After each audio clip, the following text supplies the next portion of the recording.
Hello friends, welcome back to this channel, and if you are new, welcome. My name is Meg, this is Vlogmas, and today we are talking about neurographic art.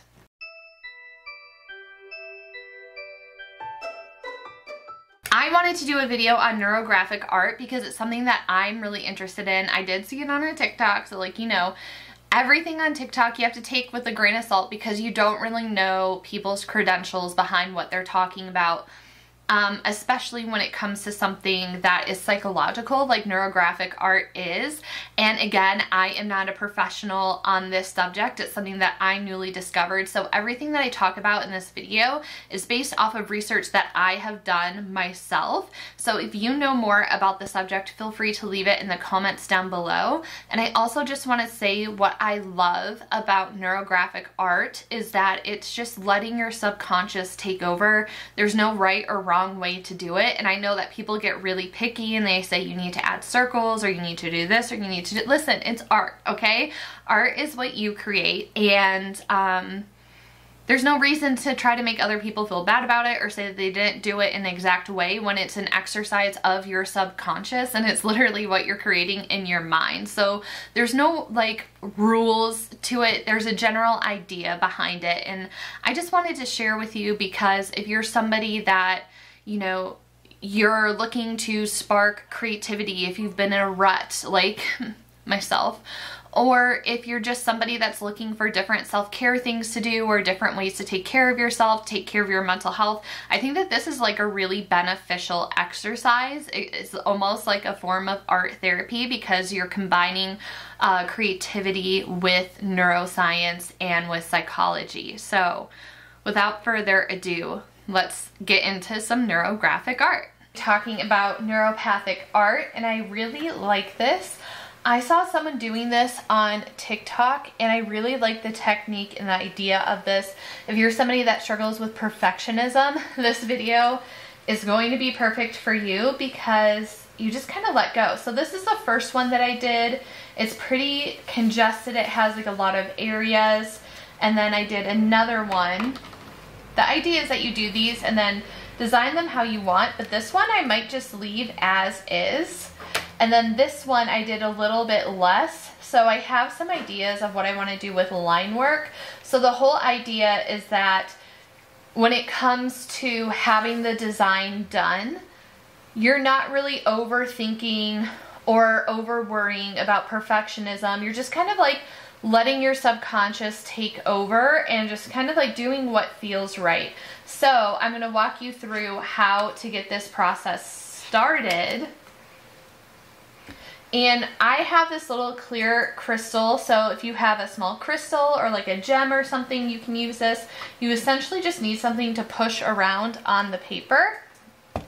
And what I'm going to do is use a pencil, and I'm barely going to tap the pencil around on the paper because we're going to be outlining in a Sharpie like you saw, but you don't want to have heavy pencil lines. You want to be able to easily erase things.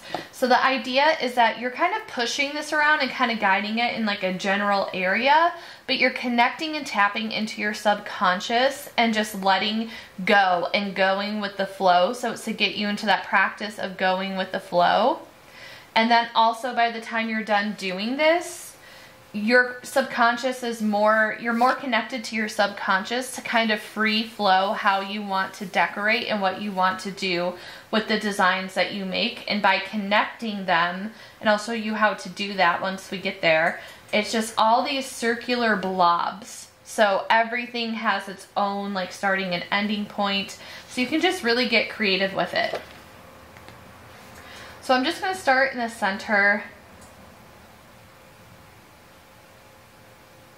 And without guidance, you have to have a really balanced surface. So doing this on a tray sometimes is a little bit difficult. So this is why I like to go in with the pencil, because if I have to start and stop, the line isn't there. You can barely see it.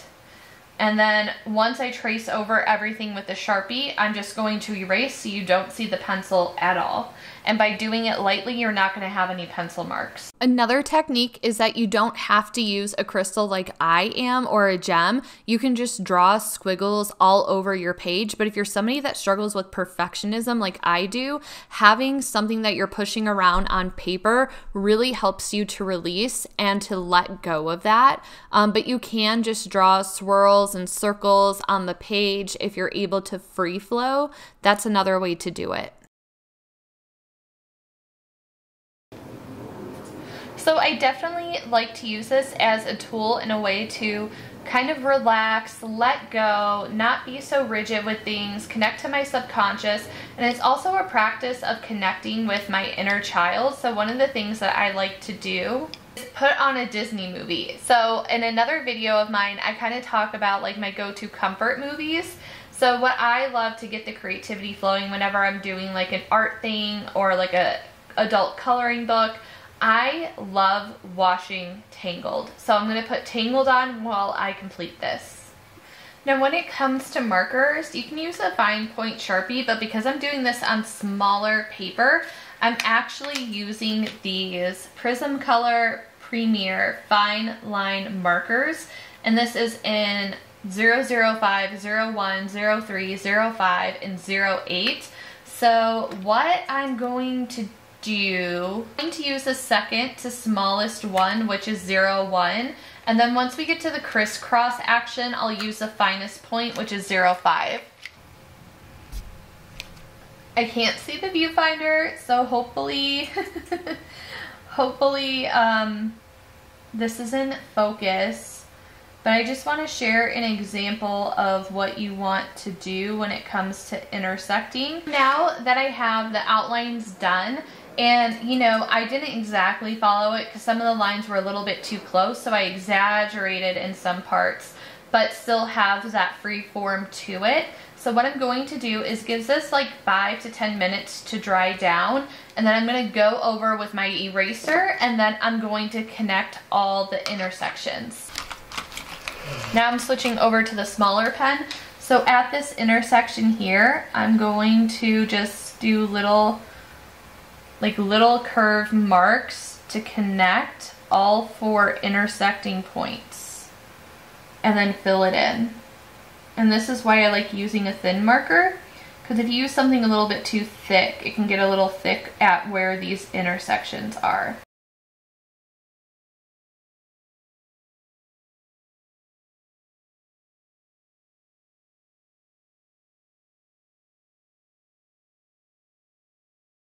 I want to talk about the history of neurographic art for a little bit. So this term and process was named by a Russian psychologist, Dr. Picaustro, in 2014, so it's a relatively newer name. However, this technique and idea has been around for centuries. It's been around for such a long time. But the idea is that this technique helps evolve reality by engaging emotional and aesthetic intelligence to help you engage solutions to problems you may be having. So for me, this problem is perfectionism and creative blocks. I'm hoping by completing a few of these exercises, I can relinquish control and have freedom over my creativity and the creations that I have with my art and with my painting and with my makeup. So to begin, what I do before I start this whole process, actually, to take it back to the beginning, is that I sit with this and I set the intention. And one affirmation that I really like saying is that I am proud of the energy that I pour into anything I create, or just saying like, I'm going to let my creativity flow. I am not going to control, like whatever affirmations work for you. I personally, this isn't part of his technique. It's just what I naturally do. So I sit with the intention and I connect to my inner self, and that helps me get the subconscious going before I sit down and start the project. So the whole idea behind this is that stress and whatever your problem is can't exist outside the edges of the page. The idea of pushing the crystal around is to loosen and let go of control and accept that there is no direct line or solution. However, there are long curving paths and ebbs and flows to this, just like there are long curving paths and ebbs and flows in life and what we deal with. So you can also, like I mentioned in the beginning, just draw one continuous line. But like I said, pushing the gem around really gets me in a let it go mindset, and I'm not focused on controlling what I'm doing and paying attention to if it looks good or not. Rounding off any corner where two lines intersect brings interest and more composition to the piece. This helps to allow some control here as we're redefining and changing the shape of our minds or the shape of our problem. We're softening the edges to these negative self-beliefs and thoughts. Connecting these lines just helps bring me into a more meditative and focused state. Psychologist Dr. Piscarao, I know I'm saying that wrong, so I apologize, says that this technique helps awaken dormant neuropathic connections, and it's going to help stimulate more positivity. So the general idea once you have your lines down is to repeat a color story and design throughout, only maybe using 5 colors or whatever feels right to you. Each piece is going to be different, whether you want to use watercolor, markers like I'm doing, crayons, colored pencils, whatever you have on hand and whatever feels right to you. Let your intuition pick. So pick colors that invoke happiness, and you can also stick to a palette theme. So for me, I am personally leaning towards like dark academia, or I think that pastels might be another theme that I go for. I love playing with the opposite ends of colors in the pieces, so I think each of them is just going to have different themes and color stories. I also saw this technique compared to Power Lines, Eastern Woodland, Norvella Morosuo, aka Copper Thunderbird, is another person that was credited for having a similar technique. Since it is Vlogmas and winter solstice time, I decided to go with kind of like not quite dark academia, but winter solstice vibes. So different greens, a maroon color, a lighter brown, like a golden color, and then a lighter yellow. And once I had all of these filled in, I took my markers are double-ended, so I took the fine tip point to just add squiggle lines inside of those blobs. So you will see a close-up of all 3 so far. I think the second one is going to be pastel, and then here's just kind of how the line work turned out. I'm not quite sure if I love it. I think I might love it with a different color palette. But yeah, this is how it turned out. It really got me focused in the zone, and I felt just relaxed doing it. Had a nice Christmas movie on in the background, but yeah, it was definitely fun to try out. This is gonna wrap it up for the Neurographic art video. Let me know down in the comments, is this something that you would try? Like, I just think it's so fun to do, and I know that there's different ways to do it. Like I said in the beginning, you don't have to like push like a pebble around or whatever. It's just a way for if you're really struggling with perfectionism to get out of your head, and I personally like that method. So I might try other ways of just like freehand doodling along and seeing how I do it. It's just something that I'm really fascinated with right now. So let me know if you've tried it or if it's something that you're going to give a go at. I would love to hear your thoughts. As always, thank you so much for your time and energy in this video. I really appreciate it and appreciate you sticking out with me while I'm doing Vlogmas this year and kind of putting up different content than what you may be used to seeing. Don't forget to subscribe, and I will see you tomorrow. Bye, everyone.